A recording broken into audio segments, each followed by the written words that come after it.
হয়েছিল। সেই গোলটেবিল বৈঠকটার আয়োজক ছিল সপ্রাণ নামে একটা সংগঠন, এবং সেখানে এই নতুন সরকার আসার পর, মানে ডক্টর ইউনূসের সরকার আসার পর আইন শৃঙ্খলা পরিস্থিতি বা মানবাধিকার যে পরিস্থিতি সেটা কেমন ছিল তা নিয়ে আলোচনা হয়েছে। এবং সেই আলোচনায় বলা হয়েছে ওখানে অধিকার যে সংগঠনটা আছে তার একজন গবেষক উনি এখানে মূল প্রবন্ধ পাঠ করেন, এবং সেখানে বলা হয়েছে যে আসলে বাস্তবতাটা কী দেশে, এবং সেটা যে ভালো নয় সেটা নানা তথ্য প্রমাণ দিয়ে বোঝানো হয়েছে।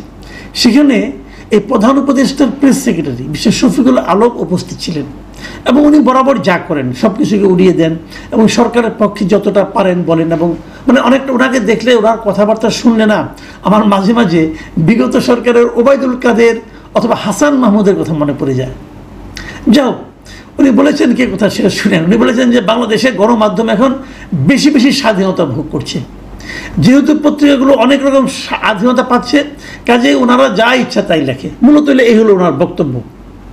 কিন্তু যে সমস্ত কথাবার্তা এখানে লেখা হয়েছে এগুলো আসলে পত্রিকা থেকে নেওয়া, কাজেই পত্রিকার কথার উপর বিশ্বাস করা যায় না। বাংলাদেশের মানবাধিকার পরিস্থিতি আসলে অনেক ভালো, এই হলো ওনার মোদ্দা কথা। এই কথা বলার পর সেখানে আরও অনেকে উপস্থিত ছিলেন, যেমন এই আমাদের যেটা গুম কমিশন হয়েছে সেই গুম কমিশনের যিনি একজন সদস্য মিস্টার নূর খান তিনি সেখানে উপস্থিত ছিলেন, এবং তিনি বলেছেন যে ওনার কথাগুলো আমি পড়ে শুনে আপনাকে। উনি কী বলেছেন যে সরকারের বয়ান শুনে অসুস্থ বোধ করছি। মানে এই যে আমাদের মিস্টার শফিকুল আলম এর কথা শুনে উনি অসুস্থ বোধ করছেন। এবং নূর খান আরও বলেন যে যে অভিযোগটা তিনি দিয়ে গেলেন, মানে ওই শফিক সাহেব আবার আরেক ঘটনা, এখন তো বড় মানুষ, সিনিয়র সেক্রেটারি হয়ে গেছেন উনি কোথাও যে বেশিক্ষণ থাকেন না, নিজের বয়ানটা দিয়ে উনি চলে যান, আবার আরেক জায়গায় যান। মানে ওনার যে ওনার কথা যে কে কী প্রতিক্রিয়া করলো এটা শোনার মতো সময় ওনার না, উনি বিখ্যাত লোক এখন। তো উনি চলে গেছেন। এখন উনি চলে যাওয়ার পর নূর খান বলতেছেন যে তিনি যে অভিযোগটা দিয়ে গেলেন যে মানবাধিকার সংগঠনগুলো সব পরিসংখ্যান নেয় পত্রিকা থেকে, সরকারের প্রশাসন যে রিপোর্ট করে সেটি সত্য, আর মানবাধিকার কর্মী এবং সাংবাদিকরা যে রিপোর্ট করেন সেটার সত্যতা নিয়ে তিনি প্রশ্ন তুলেছেন। এটা দুর্ভাগ্যজনক যে অন্তর্বর্তীকালীন সরকারের একজন প্রতিনিধির কাছ থেকে এ ধরনের বয়ান শুনতে হলো। মানে বেসিক কথাটা হলো যে শফিকুল আলম সাহেব মনে করতেছেন পত্রিকাগুলো ভুল লেখে, তাহলে ওনার যে সঠিক তথ্য এটার সোর্সটা কি? পুলিশ অথবা সরকারি প্রতিষ্ঠান। তো সরকারি প্রতিষ্ঠান সঠিক বলে এবং পত্রিকাগুলো ভুল বলে, গণমাধ্যমগুলো ভুল বলে, এই যে বয়ানটা উনি দিচ্ছেন এটা কিন্তু আগের সরকারও দিত, এই হাসান মাহমুদও দিত, ওবায়দুল কাদেরও দিত। আমরা আসলে কি পরিবর্তন আনলাম বুঝতে পারলাম না। আমরা আরেকটা হাসান মাহমুদ এবং ওবায়দুল কাদেরের ব্লেন্ডার করে শফিকুল আলমকে পেয়েছি। জানি না এই জাতির মধ্যে কি আছে। যাই হোক, শফিকুল আলম সাহেব কিন্তু আরেকটা কথা বলেছেন। সেটা কি বলেছেন শোনেন। তিনি বলেছেন যে হিউম্যান রাইটস ওয়াচ, অ্যামনেস্টি ইন্টারন্যাশনালের মতো আন্তর্জাতিক মানবাধিকার সংগঠনগুলোর মাধ্যমে বাংলাদেশের ঘটনাগুলোর সত্যতা নিশ্চিত করতে হবে। তার মানে আমাদের স্থানীয় যে মানবাধিকার সংগঠনগুলো আছে সেগুলো কথা ওনারা মানবেন না। ওনারা মানবেন হলো আন্তর্জাতিক যে মানবাধিকার সংস্থাগুলো আছে, যেমন হিউম্যান রাইটস ওয়াচ অথবা অ্যামনেস্টি ইন্টারন্যাশনাল, তাদের কথাটা ওনারা মানতে চাইবেন। ভাই আল্লাহর কি রহমত, এই কথাটা বলবো এই কারণে, আল্লাহর কি রহমত, উনি এই কথাগুলি বলেছেন বুধবার দিন। বৃহস্পতিবার পরের দিন মানে আজকেই হিউম্যান রাইটস ওয়াচ একটা রিপোর্ট প্রকাশ করেছে। হিউম্যান রাইটস ওয়াচ হলো যে আপনার নিউ ইয়র্ক ভিত্তিক একটা প্রতিষ্ঠান, যুক্তরাষ্ট্রের নিউ ইয়র্ক ভিত্তিক একটা মানবাধিকার সংস্থা এই হিউম্যান রাইটস ওয়াচ। এই প্রতিষ্ঠানের নাম আমরা মোটামুটি জানি এই কারণে যে আওয়ামী লীগ আমলে এরা কিছুদিন পর পর, মানে এক নির্দিষ্ট সময় পর পর তারা দেশের মানবাধিকার পরিস্থিতি নিয়ে সারা দুনিয়াটা নিয়ে করতো। বাংলাদেশের মানবাধিকার পরিস্থিতি নিয়েও তারা নানা রকম রিপোর্ট প্রকাশ করত, এবং ওই রিপোর্ট প্রকাশিত হওয়ার পর অবধারিতভাবে এই হাসান মাহমুদ অথবা আপনার এই ওবায়দুল কাদের এবং হাসিনা সরকারের মন্ত্রীরা ধুয়ে ফেলাইতো যে এইগুলি বিএনপি জামাতের টাকা খাইয়া করছে, এগুলো বলতো হিউম্যান রাইটস ওয়াচকে। মানে তাদের পছন্দ হতো না। আমাদের গতকালকে শফিকুল আলম সাহেব বলছেন যে এদের দ্বারা এরা যদি বলে তাহলে তারা মোটামুটি মানবেন। আচ্ছা, হিউম্যান রাইটস ওয়াচ আজকে যে রিপোর্টটা প্রকাশ করেছে সেখানে তারা কি বলেছে শুনেন।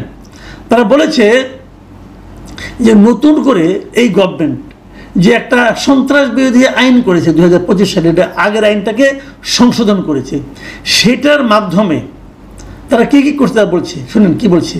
তারা বলেছে যে সংশোধিত সন্ত্রাস বিরোধী কঠোর আইন ব্যবহার করে নতুন কর্তৃপক্ষ 2025 সালের 12 মে অন্তর্বর্তী সরকার এই আর কি সরকার আওয়ামী লীগকে সাময়িকভাবে নিষিদ্ধ, মানে কার্যক্রম নিষিদ্ধ করে।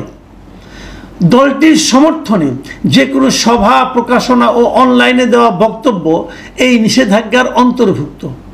আওয়ামী লীগ নেতৃবৃন্দ শান্তিপূর্ণ অধিকার কর্মীদের গ্রেপ্তারে আইনটি ব্যবহার করা হচ্ছে, মানে এখনো হচ্ছে। তারপর নতুন যে আইনটা করেছে সন্ত্রাস বিরোধী আইন, এই আইনের মাধ্যমে এই আইনটাকে ব্যবহার করে এখন আওয়ামী লীগের নেতৃবৃন্দকেও গ্রেপ্তার করা হচ্ছে এবং শান্তিপূর্ণ অধিকার কর্মীদেরকেও গ্রেপ্তার করা হচ্ছে। এবং এই হিউম্যান রাইটস ওয়াচের যে এশিয়া অঞ্চলের যিনি উপপরিচালক আছেন মীনাক্ষী গাঙ্গুলি, উনি তখনও কিন্তু আগের আমলেও কিন্তু অনেক কথা বলতেন হাসিনা সরকারের বিরুদ্ধে। উনি এবার কি বলছেন শুনেন।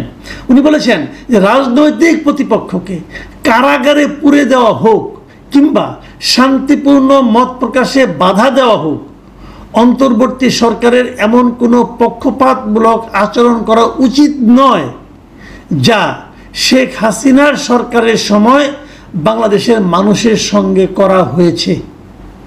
মানে আগের সরকার যা যা করছে সেই কাজগুলো এই সরকার করছে বলে উনি মনে করছেন। উনি বলছেন এগুলি করা আপনাদের উচিত না, কারণ করলে পরে তাকে আপনাদের সরকারকে ওই সরকারের চেয়ে অন্যরকম ভাববে কীভাবে।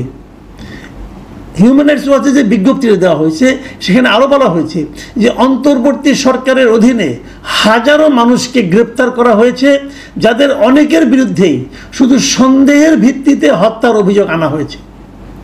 অসংখ্য ব্যক্তিকে সন্ত্রাস বিরোধী আইনে আটক রাখা হয়েছে। আটক ব্যক্তিদের মধ্যে বেশ কয়েকজন অভিযোগ করেছেন চিকিৎসা সেবা থেকে বঞ্চিত করা সহ পুলিশ হেফাজতে তাদের সঙ্গে অনেক দুর্ব্যবহার করা হয়েছে। এ ধরনের অভিযোগ শেখ হাসিনার শাসন আমলের কথাই মনে করিয়ে দিচ্ছে। তার মানে হিউম্যান রাইটস ওয়াচের বিবেচনায় ডক্টর ইউনূসের সরকার আর আগের শেখ হাসিনা সরকারের মধ্যে তারা তেমন কোনো পার্থক্য পাচ্ছে না এই মানবাধিকার প্রসঙ্গে। কি বুঝবেন আপনারা তাহলে এখন? এবং ওনারা একটা ঘটনার উল্লেখ করেছেন, আপনাদের মনে আছে গত 28শে আগস্ট মঞ্চ 71 নামে একটা সংগঠনের একটা আলোচনা সভা, গোলটেবিল বৈঠক থেকে কিভাবে ঢাকা ইউনিভার্সিটির প্রফেসর হাফিজুর রহমান কার্জনকে, সাংবাদিক মঞ্জুর আলম পান্নাকে ধরে নিয়ে যাওয়া হয়েছিল। তারা সেখানে মানে আলোচনায় অংশ নিতে গিয়েছিল। পান্নাতে একটা শব্দ উচ্চারণ করে না, সে আলোচনায় অংশও নিতে পারে নাই, সেখানে বসেছিল। ওনাদেরকে ধরে নিয়ে গেছে এই সরকারি পুলিশ। প্রথম বলেছিল যে তাদের নেওয়া হচ্ছে নিরাপত্তার জন্য, পরে তাদেরকে গ্রেপ্তার করেছে এই আইনের অধীনে, এই সন্ত্রাস বিরোধী আইনের অধীনে। এই বিষয়টাও কিন্তু এই হিউম্যান রাইটস ওয়াচের এই রিপোর্টে দেওয়া হয়েছে। এখন আপনি তাহলে ওনাদের যে বক্তব্যটা, এই বক্তব্যটা সম্পর্কে শফিকুল আলম সাহেব কী বলবেন এবার? উনি তো চেয়েছিলেন এদের বক্তব্য, এবং তারা তো আরও বেশি বলছে। তারা বলছে তারা হাসিনা সরকারের সঙ্গে এই সরকারের কোনোই পার্থক্য দেখছে না মানবাধিকার প্রসঙ্গে। তাহলে কেমন হলো? এবং এই হিউম্যান রাইটসের ওয়াচে এটাতে ওনারা আরও একটা কথা, গুরুত্বপূর্ণ একটা কথা বলেছেন। শুনুন কি বলেছেন। ওনারা বলেছেন সরকার রক্ষণশীল মুসলিমদের স্বার্থ সংশ্লিষ্ট গোষ্ঠীগুলিকেও নিয়ন্ত্রণ করতে ব্যর্থ হয়েছে। গোষ্ঠীগুলো তাদের দাবি আদায় করতে গিয়ে সহিংসতায় জড়িয়ে পড়েছে। মানে যে যে গ্রুপগুলো আছে যা নাকি রক্ষণশীল মুসলিমদের স্বার্থ সংশ্লিষ্ট, তাদেরকে সরকার নিয়ন্ত্রণ করতে পারেনি এবং তারা নানা ধরনের সন্ত্রাসী কর্মকাণ্ডে সহিংসতায় জড়িয়ে পড়ছে। এবং হিউম্যান রাইটস ওয়াচের আর দুটো কথা বলবো আমি মাত্র, বেশিক্ষণ সময় নেব না আপনাদের।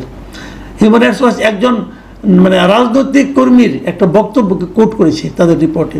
সেখানে ওই বক্তব্যে ওই লোকটা বলেছে যে হয়তো সন্ত্রাসী হিসাবে কারাগারে থাকা, নয়তো উচ্ছৃঙ্খল জনতার হামলার শিকার হওয়া, এছাড়া আমাদের হাতে আর কোনো বিকল্প নেই।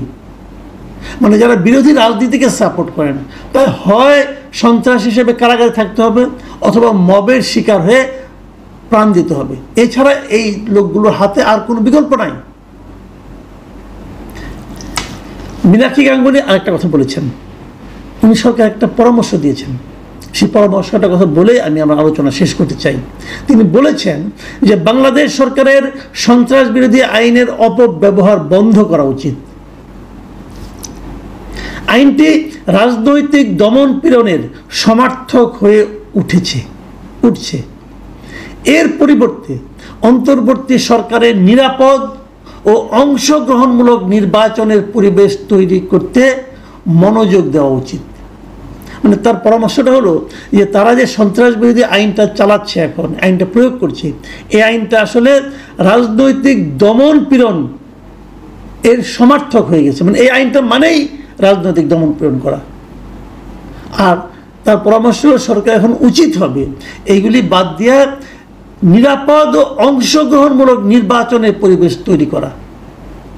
নিরাপদ হবে কিনা জানি না, অংশগ্রহণমূলক তো হচ্ছেই না। কারণ এই নির্বাচনে আপনারা তো আওয়ামী লীগকে বাইরে রাখছেন।